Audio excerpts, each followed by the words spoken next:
वो आपको दिखाते और सुनवाते हैं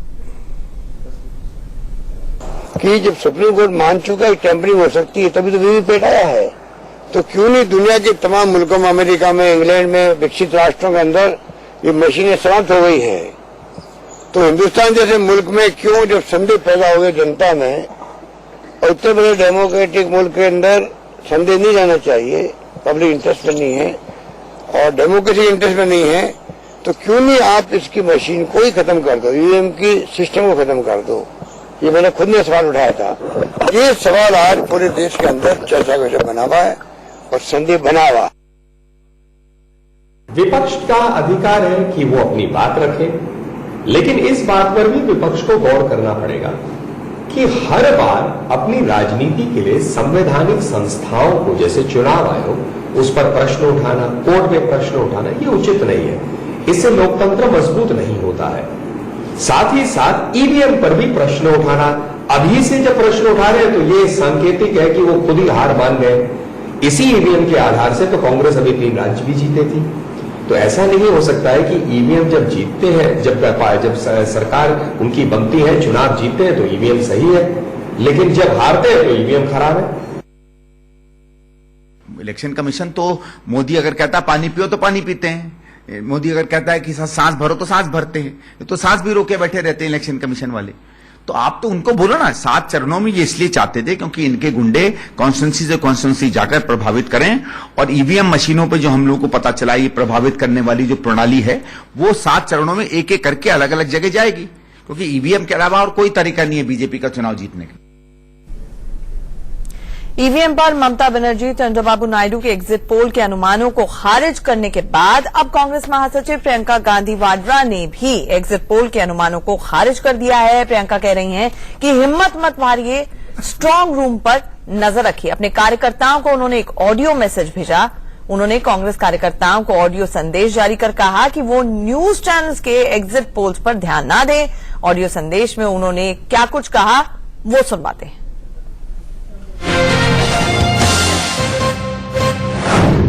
प्यारे कार्यकर्ता बहनों और भाइयों, अफवाहों और एग्जिट पोल से हिम्मत मत हारिए। ये आपका हौसला तोड़ने के लिए फैलाई जा रही हैं।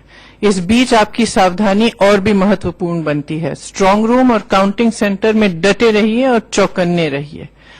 हमें पूरी उम्मीद है कि हमारी मेहनत और आपकी मेहनत फल लाएगी।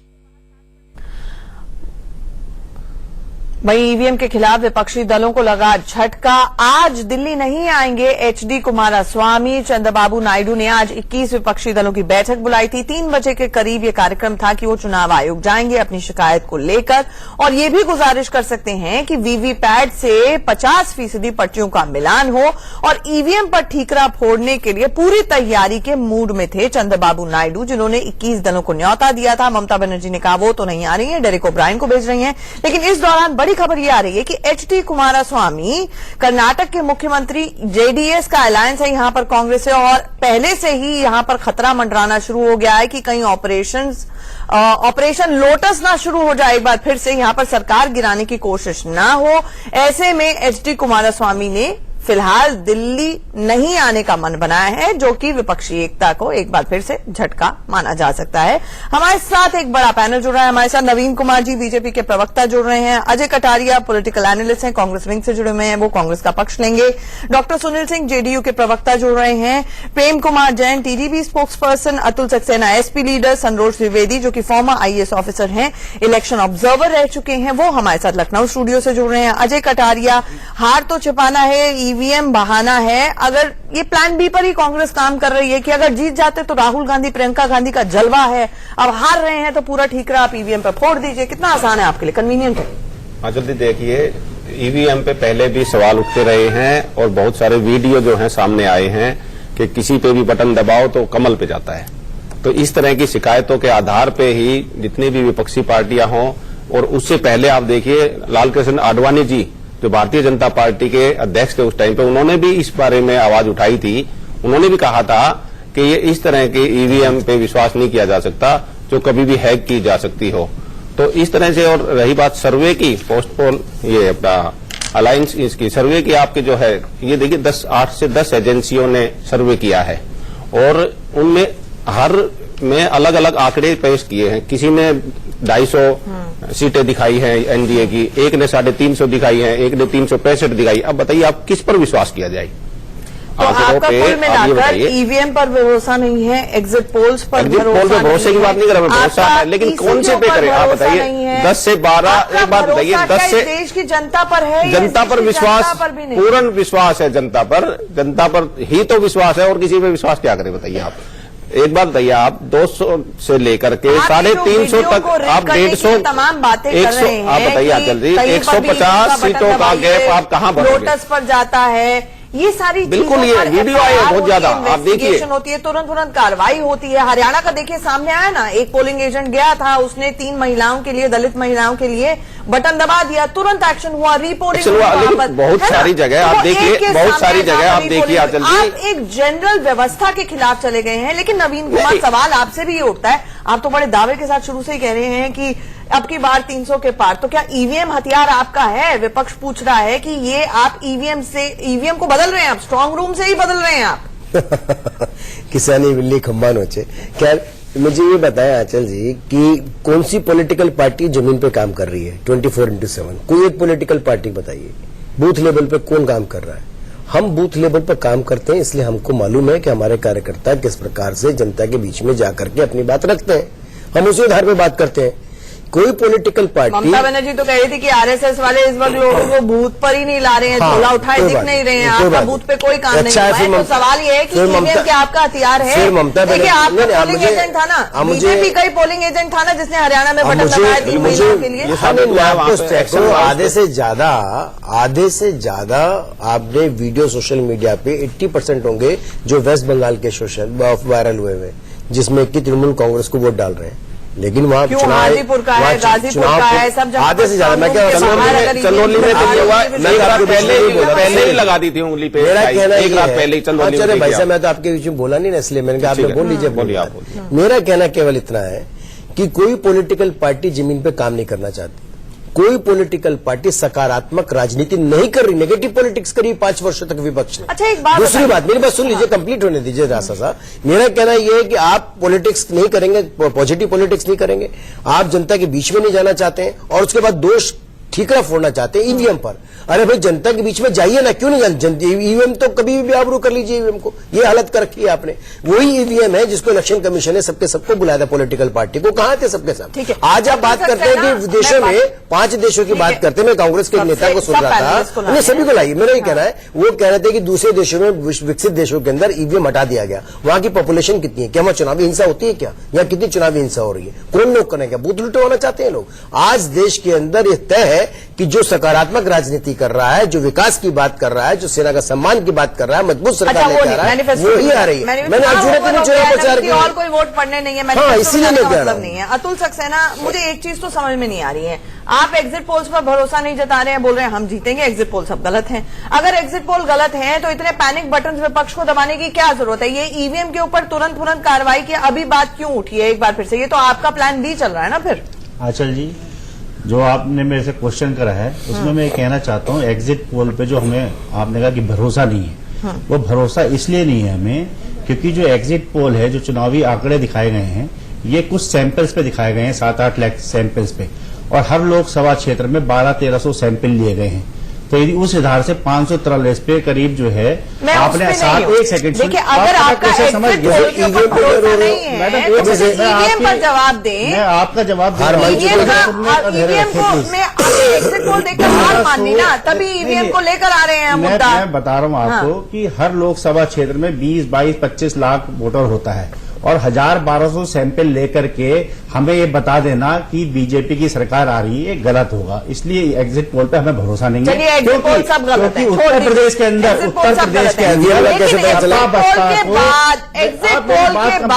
एग्जिट पोल के बाद ईवीएम पर सवाल उठाने का मतलब क्या है? मुझे ये लॉजिक मैं वो भी बताता हूँ आपको, ईवीएम पर सवाल उठाने का केवल ये हमारा मतलब है कि बीजेपी हमेशा जो है ना एक फोकस क्रिएट करती है। उसमें क्या है कि चुनाव का लॉन्ग ड्रॉन 7 फेजेस का अनाउंसमेंट हुई, उस वक्त भी विपक्ष ने कहा कि ये पूरी जो डेट्स हैं, उन्होंने आरोप लगाया कि कहीं ना कहीं ये बीजेपी दफ्तर में ही फाइनलाइज हुई हैं। ऐसे में नीतीश कुमार अपना वोट कास्ट करके बाहर आए, आखिरी फेज के बाद कहा, उन्होंने कहा सर्वदलीय बैठक होनी चाहिए, एक तो प्रोसेस जो पूरा है उसको शॉर्टन किया जाना चाहिए, 7 फेजेस के चुनाव की जरूरत नहीं है। अब अगर विपक्ष की तमाम आशंकाओं के इतर मैं आपसे ये सवाल पूछूं लाइक ए डेविल्स एडवोकेट कि विपक्ष ने संशय खड़ा किया, शक खड़ा किया ईवीएम पे, तो जेडीयू की क्या राय होगी? वीवीपैट अगर 50% पर्चियां मिला ली जाएं और पूरा का पूरा शक ईवीएम के ऊपर जो भरोसा ना करने वाली मानसिकता है उसको ही खत्म कर दिया जाए तो जेडीयू क्या कहेगी?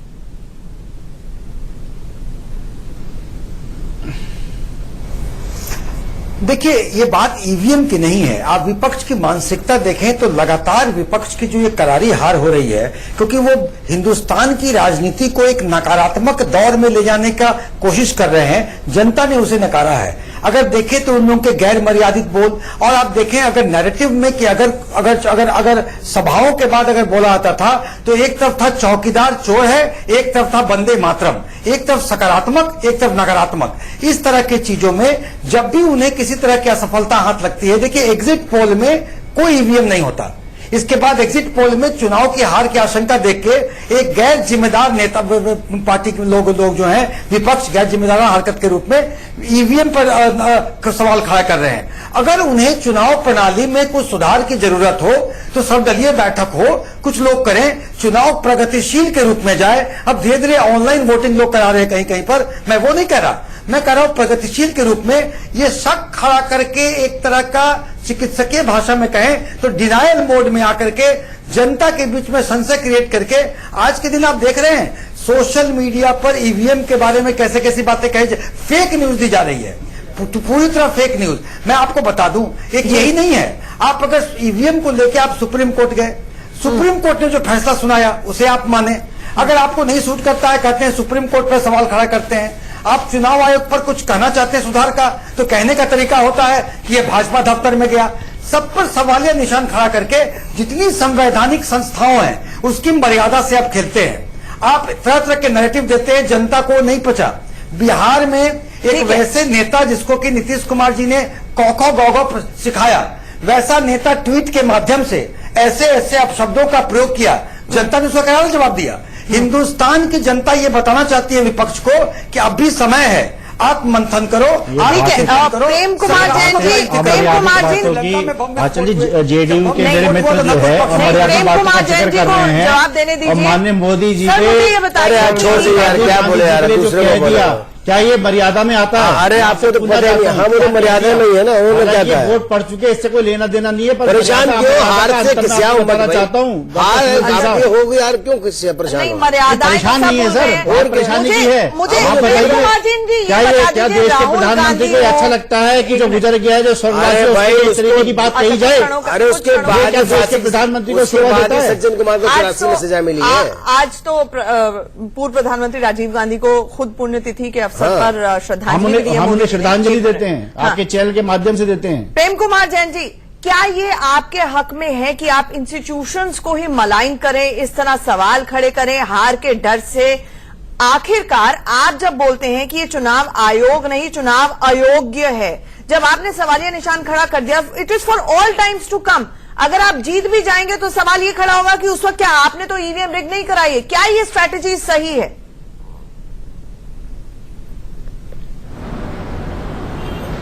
आंचल जी, मैं अपना पक्ष रखने के लिए थोड़ा समय लूंगा। हम इलेक्शन से पहले से ये मांग करते आ रहे हैं कि ईवीएम की पद्धति को बदला जाए। आज पूरे वर्ल्ड में आप देखिए सिर्फ 9 से 10 कंट्री हैं जहां ईवीएम का प्रयोग होता है। अमेरिका जैसी, जापान जैसी, ऑस्ट्रेलिया जैसी डेवलप कंट्रियों में भी ईवीएम का प्रयोग नहीं होता है।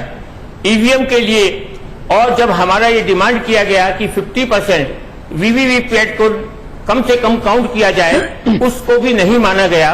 क्या जनता के भरोसे से ज्यादा ये टाइम है? मैं मानता हूं कि उसमें थोड़ा लेट हो सकता है।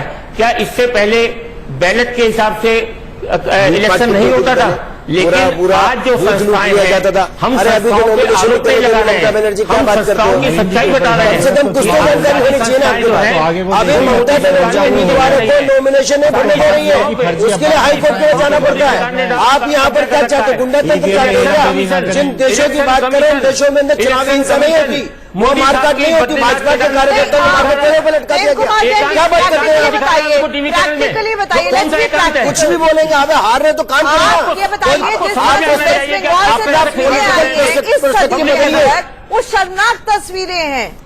नॉमिनेशन व्हाट्सएप पे भरा जा रहा है। ऐसे हालात में आप कह रहे हैं बैलेट बॉक्सेस पर चले जाइए, पोलिंग बूथ पे ही धरना देकर लोग अंदर घुस जाएंगे फिर तो।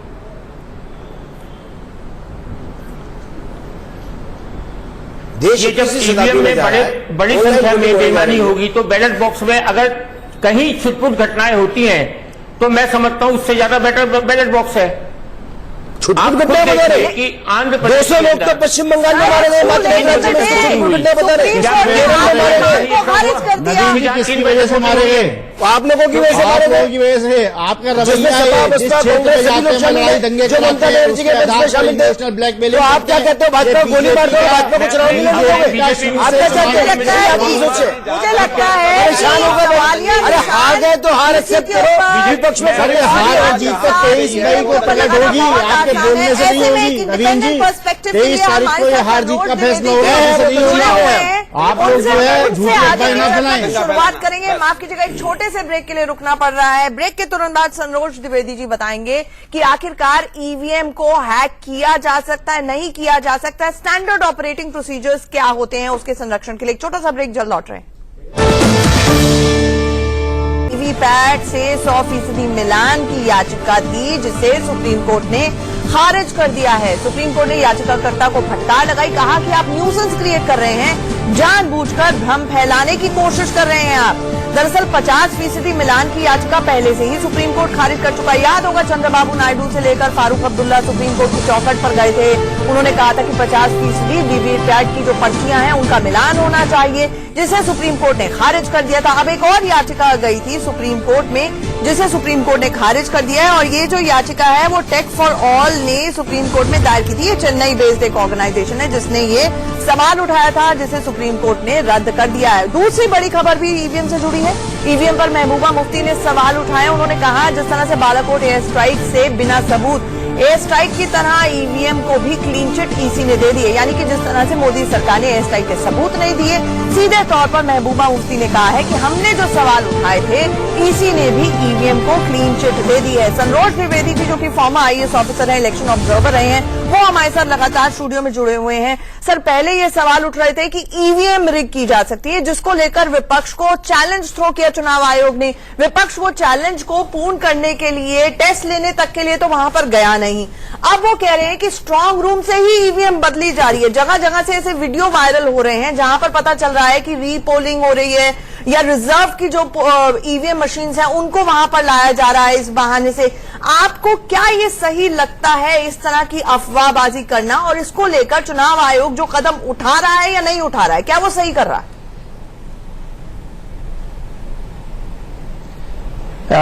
आंचल, देखिए, दो चीजें बता दूं। ये बड़ा दुर्भाग्यपूर्ण है हमारे राष्ट्र के चुनाव के लिए कि इस प्रकार की व्यवस्था, चुनाव की इतनी फूलपूर्व व्यवस्था दुनिया के बहुत कम देशों में है।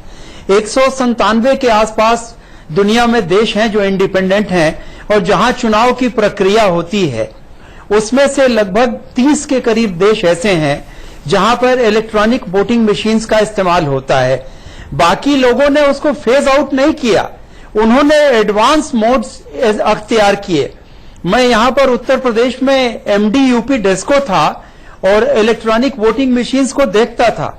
जो वर्तमान में इलेक्ट्रॉनिक वोटिंग मशीन्स हैं, जो उनका 6th एडिशन चल रहा है, 6वां पार्ट है, और बहुत एडवांस हैं, टेम्पर प्रूफ हैं, फुल प्रूफ हैं, और उसमें किसी भी प्रकार की कोई टेम्परिंग करने की संभावना नहीं है। माननीय सर्वोच्च न्यायालय में 21 पार्टियां गई थी, आपने देखा क्या ऑब्जर्वेशन हुआ। इसके पहले भी शायद आप भूल गई हैं कि लंदन में एक सज्जन अपीयर हुए जनवरी के महीने में, और उन्होंने कहा साहब मैं जादू दिखाऊंगा, और अपने को उन्होंने ईसीआईएल का, हाँ, अपने को उन्होंने ईसीआईएल का एम्प्लॉय बताया, ईसीआईएल का ऑफिसर बताया।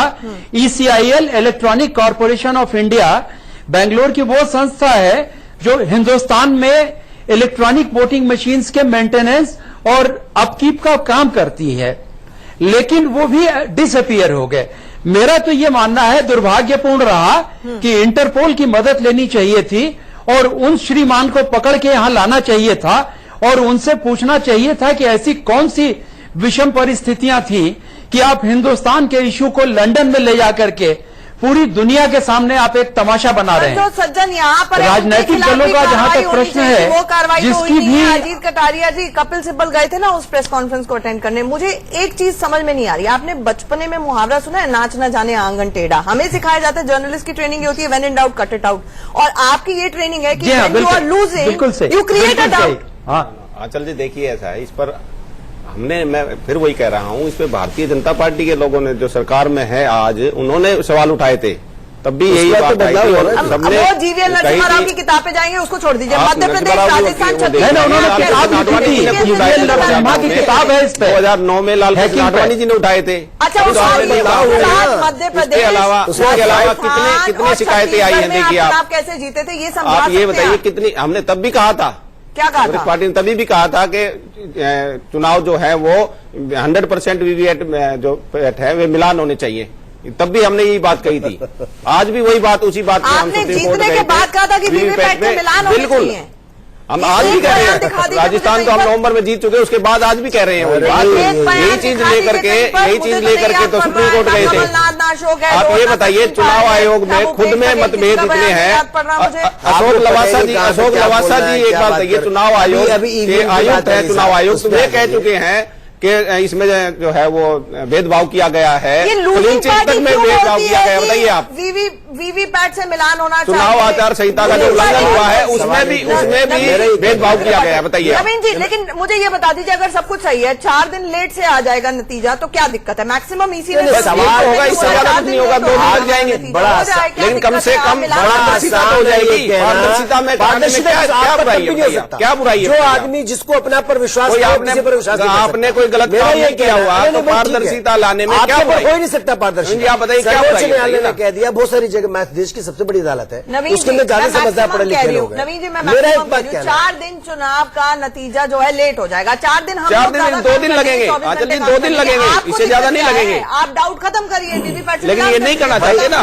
एक बात मुझे बता दीजिए, जब वीवीपैट पर जिसने वोट डाला उसको उसका चिन्ह नजर आया, आपको पूरी व्यवस्था में केवल 5% ऐसा नजर आया, एक व्यक्ति ऐसा नजर आया जिसने कहा कि मैंने डाला ए को और मेरा चिन्ह दिखा बी, एक नजर आया। एक बहुत ज्यादा वीडियो है, आप देखो, आप देखिए, आपको पता कुछ नहीं है कि बटन दबाते हुए दिखाते हैं, बटन दबाते कांग्रेस का जादू कमल पे, देखिए आपका वोटर कितने करा देता उसी समय, एक शिकायत नहीं है उसका, बिल्कुल कराते हैं, बहुत शिकायतें हैं, आप देख लेना। अरे वही बात है, अशोक लवासा जी चुनाव आयुक्त है, वो कहते हैं भेदभाव होता है। बताइए, अभी प्रेजेंट में चुनाव आयुक्त है, वो कहते हैं कि हार रहे हो तो हार मान लो ना, सरकार के दबाव में चुनाव आयोग काम कर रहा है, ये कहते हैं एक चुनाव आयोग के बारे में भी इससे ज्यादा और क्या बताइए? संस्था को बिगाड़ोगे, के बारे में भी जानते हैं, संस्था को, संवैधानिक संस्थाओं को बड़ा खतरा है आज के दिन में।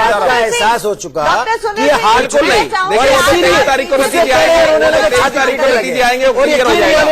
अगर आप जीत रहे हो तो छाती को पीट रहे हो, अगर आप जीत रहे हो तो छाती को पीट रहे हो, अभी से क्यों पीट? जीत और हार की बात ही नहीं है ना, वही तो कह रहे हैं, ये है कि पारदर्शिता चाहिए। देखिए, आप दोनों इकट्ठे बोलेंगे समझ में आए। डॉक्टर सुनील सिंह कुछ कहना चाह रहे हैं, और डॉक्टर सुनील सिंह, मैं चाहूंगी आज आप बीजेपी के एलआई के जगह एक इंडिपेंडेंट पर्सपेक्टिव मुझे दीजिए। अगर 4 दिन चुनावी नतीजे लेट हो जाएं और पत्रकार थोड़ा एक्स्ट्रा काम कर लें तो हमें कोई दिक्कत नहीं है, आप लोगों को दिक्कत क्यों है? देश की सरकार 4 दिन लेट चाहती है, आप 4 दिन बाद बने, 2 दिन लगेंगे, ज्यादा कोई दिक्कत नहीं। आप कितना बहुमत आ रहा है? अरे तो अभी आपने 2 महीने लगा दिए ना। देखो, चुनाव प्रक्रिया पूरी करने में 2.5 महीने लगे, चुनाव प्रक्रिया पूरी करने में 2.5 महीने लगे, 4 दिन में आपको पेट में दर्द हो रहा है। देखिए, चुनाव प्रक्रिया में 2.5 महीने लगे, जबकि 1 महीने में पूरी हो सकती है। चुनाव प्रक्रिया पूरे देश में 1 महीने में पूरी हो सकती है। 1 मिनट नवीन जी, आपको करेक्ट कर दो, आपने चुनाव नहीं कराया, चुनाव आयोग ने चुनाव कराया, कल बोल मत कीजिए। ये इन्होंने कराए हैं, सरकार ने कराए हैं। आंचल जी बिल्कुल सही कह रहे हैं, नवीन जी बिल्कुल सही कह रहे हैं। ये चुनाव जो है ये भारत सरकार ने कराए, चुनाव आयोग ने नहीं कराए, इनका पूरा इंटरफेयर है इसमें। भारत सरकार का है, दूसरा मेरे को एक बात कहनी है, चुनाव आयोग भारत सरकार का- देख लीजिए, जो पाकिस्तानी सरकार देख लीजिए।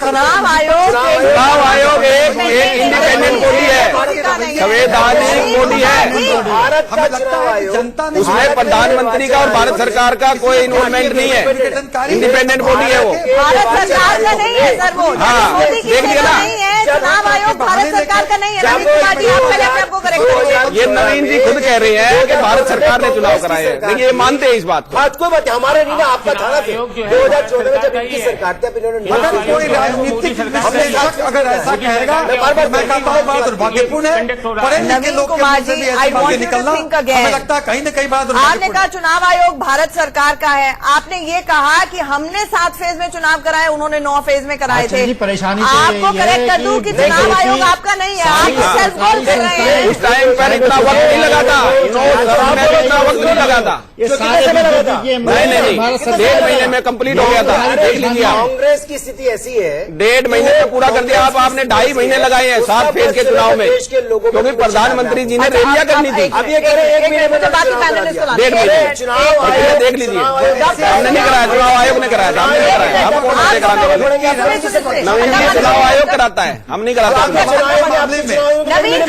नवीन जी, हमारा तो आपका है नहीं ना, चुनाव आयोग अपना है, वो किसी का नहीं है। फिर क्यों करा दिया उसने? नवीन चावला को अपने रात में चुनाव आयोग क्यों बनाया था? नवीन बिल्कुल नवीन जी, 1 मिनट। अब आप दोनों के बीच की चर्चा नहीं है ये, और पैनलिस्ट भी बोला कांग्रेस सारे। की स्थिति 1 मिनट ऐसी रुक है, जाइए। रात के मेरे में 10 जनपद से नवीन चावला को बनाने की रात को 12 बजे सीबीआई का दफ्तर सील नहीं करती कांग्रेस सरकार कभी भी। Doctor Sunil Singh, please make a point. CBI का दफ्तर सील कर दिया था आपने रात को 12 बजे। आलोक वर्मा को बाहर निकाल दिया था डायरेक्टर को। नवीन जी प्लीज। मैं तो उनके जवाब दे रहा हूँ, लगातार बोले जा रहे हैं। नहीं, आप दोनों के दोनों शांत। डॉक्टर सुनील सिंह कुछ कहना चाह रहे हैं, कोई comment? Doctor Sunil Singh, then we have to go on a break, just a second.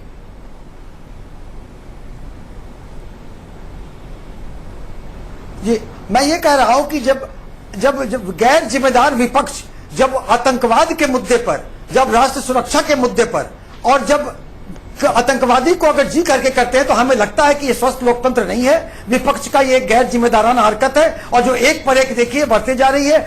चुनावी अभी निर्वाचन आयोग को शाबाशी देने के बजाय उसके ऊपर तरह तरह के उस पर उंगलियां उठाना हमें लगता है कि अच्छा नहीं है। दिन रात निर्वाचन आयोग ने काम किया है, और भारत के इतने बड़े लोकतंत्र में अगर सफलतापूर्वक चुनाव कराना एक साधुवाद के पात्र है वो। और ये शो करता है कि विपक्ष के इतने नकारात्मक रवैये से, विपक्ष के इस तरह के गैर जिम्मेदार रवैये से लोकतंत्र को खतरा, लोकतंत्र मजबूत नहीं होता, और लोकतंत्र को कहीं न कहीं खतरा होता है। हम अपील करते हैं विपक्षों से कि राष्ट्रीय हित के मामले में, राष्ट्र सुरक्षा के मामले में।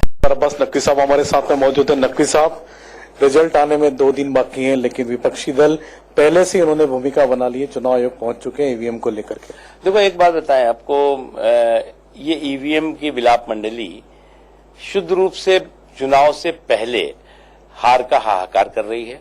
चुनाव से पहले जो रिजल्ट आ रहा है, उस रिजल्ट से में जो उसकी जो हश्र होने वाला है, उसकी भूमिका बना रही है। ईवीएम पर जो लोग सवाल कर रहे हैं, इसमें अधिकांश लोग वो लोग हैं जिन्होंने इसी ईवीएम के जरिए जो मताधिकार का इस्तेमाल हुआ लोगों का, उसके जरिए सरकार बनाई। 10 साल केंद्र में सरकार इसी ईवीएम के चुनाव से रही, कांग्रेस पार्टी की। इसी ईवीएम ने चंद्रबाबू नायडू के चुनाव जो हुए तो उसमें मुख्यमंत्री बनाया चंद्रबाबू जी को। इसी ईवीएम ने अखिलेश यादव जी और मायावती जी को भी मुख्यमंत्री बनाया उत्तर प्रदेश में। इसी ईवीएम के चुनाव से जब चुनाव हुए तो इसमें जो है वो अभी तीन राज्यों में कांग्रेस पार्टी जीती है। तब ईवीएम ठीक थी, अभी ईवीएम गड़बड़ हो गई तो कुछ नहीं, चुनावी चौपाल की चकल्लस है।